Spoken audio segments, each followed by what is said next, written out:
Σε καλωσορίζω στο Random Wednesday αυτής της εβδομάδας. Σήμερα έχω και σκονάκι μαζί μου, γιατί δεν θα θυμάμαι όλα αυτά που θέλω να σου πω. Πρόκειται για μια αθλήτρια και κάτι που διάβασα εχθές, τη Μανίλα Εσποσίτο, η οποία είναι 19 χρονών, αθλήτρια της ενόργανης γυμναστικής στην ομάδα της Ιταλίας. Και είδα ότι και η ίδια μέρα γενέθλια με εμένα. Δεν ξέρω λοιπόν αν ήταν τελείως τυχαίο που έπεσε μπροστά μου αυτή η αθλήτρια και αυτή η είδηση.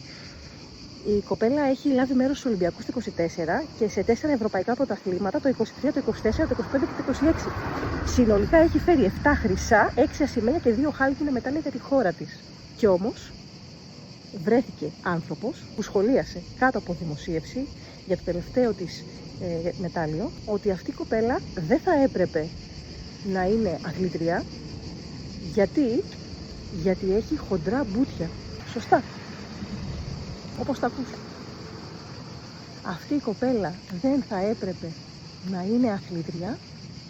Μια κοπέλα που έφερε στους Ολυμπιακούς του 24 ένα ασημένιο, ένα χάλκινο. Στο Ευρωπαϊκό του 23 2 ασημένια. Το 24 4 χρυσά. Το 25 2 χρυσά, ένα ασημένιο, ένα χάλκινο. Το 26 ένα χρυσό και 2 ασημένια. Αυτή λοιπόν η αθλήτρια δεν θα έπρεπε να είναι αθλήτρια γιατί έχει χοντρά μπούτια. Και γιατί στο λέω αυτό? Γιατί πάντα θα υπάρχει αυτός ο ένας ο οποίος μπορεί να έχει σε 100 καλά και θα εστιάσει στο ένα κακό, που στην προκειμένη δεν είναι και κακό, αλλά στο ένα που θα θέλει να σχολιάσει. Θα βρει το κάτι να πει. Αυτό σταμάτα να δίνεις βάση στο τι λένε οι άλλοι.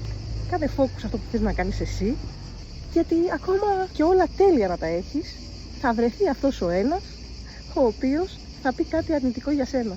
Εσύ λοιπόν απλά κάνε αυτό που ξέρεις να κάνεις καλύτερα.